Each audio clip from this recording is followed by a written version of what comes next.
Can Oz be a wizard as governor? Next.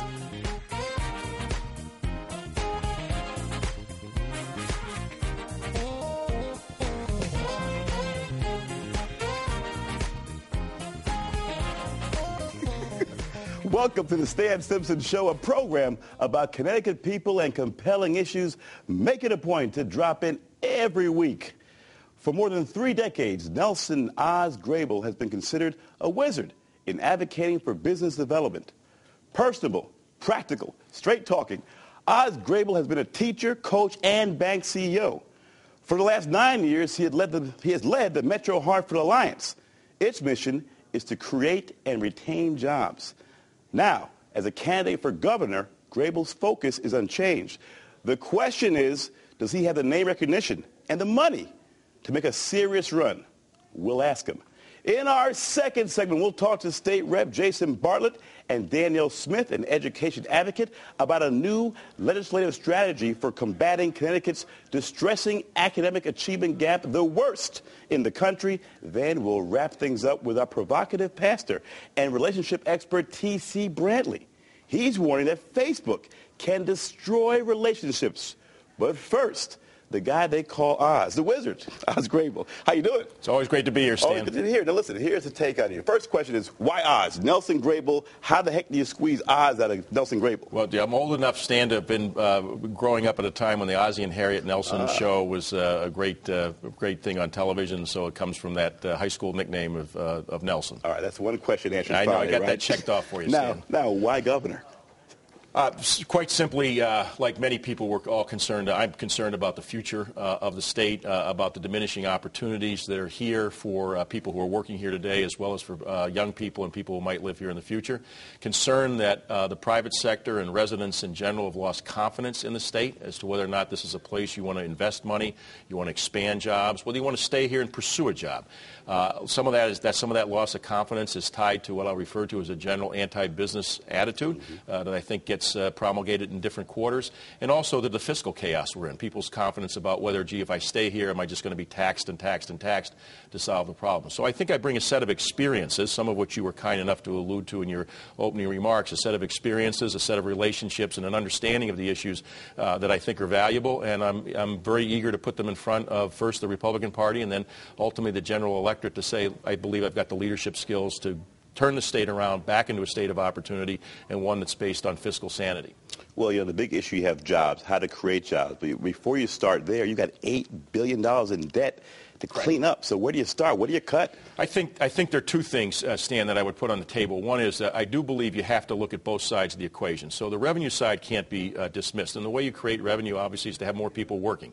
We've been pretty stagnant here in population over the last 30 or 40 years. We've basically been bumping along at 3.5 to 3.8 million people. Our jobs, as you know better than I, were 100,000 people unemployed. If you put the underemployed in, we're probably looking, pick whatever your favorite number is, but certainly well north of 10%.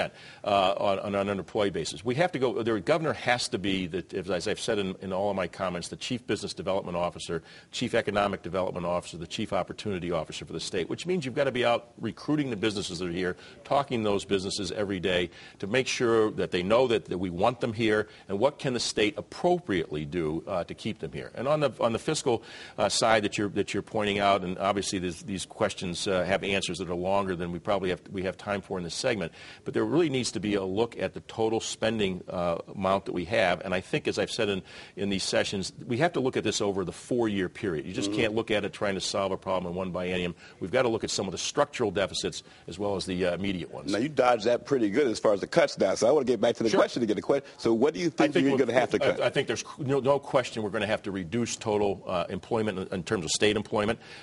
We've got to sit down with the unions to talk about everything from work rules to the benefit costs that are in there.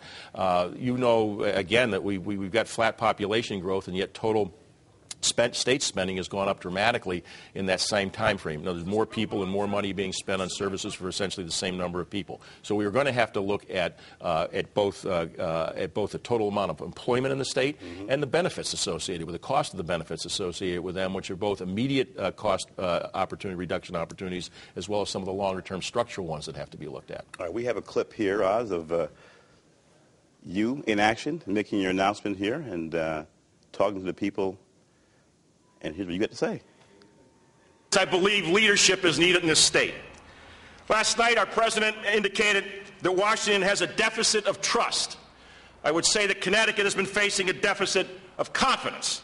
And our job here over the next several months and over the next 4 years is to restore that confidence, take advantage of the opportunities we have, and address the significant challenges head on. All right, I think most people who know Oz Griebel, Democrat, Republican, they like you personally. They think you're passionate about business. They think you're someone who's apolitical. But now you've got to go into an arena where you have to be more political. And the question is, outside of this greater Hartford region, does anyone know Oz Griebel? I think some people do. You obviously have put your finger on one of the challenges that I have. I've spent all of my time in Connecticut essentially in Hartford, although when I was at Bank of Boston, we had operations in Stamford, in New Haven, in Waterbury, and elsewhere. So I do have some connections. Some of them are a little attenuated in terms of age. But I chaired the Transportation Strategy Board for 5 years, met a lot of people throughout the state, still have a lot of those relationships. And I have a great set of relationships, Stan, in the alliance with many of the chambers of commerce throughout the state, particularly the larger ones, and that's kept me very much engaged in a lot of issues. Now, do I know as many people in Stamford or in New Haven or Bridgeport as I do up here? No, but I really believe that if you're getting out like we are, talking to groups, talking to town committees, that there's a hunger for not just a new attitude and new energy, but for specific answers to the questions and the problems we have. And I think that's resonating with people. So this is as far as the convention is concerned, we have 100 days plus to get there. Obviously, you got more time to the primary and the general election in November. And I have every confidence that my name recognition will continue to grow. We're getting very good media coverage. Our Facebook page and everything is growing with friends. So I think it's building. It's not going to happen overnight. I'm not a household name, as you say, but we're very much headed in the right direction. So your base would be what? If you say, hey, here's my base, it would be who?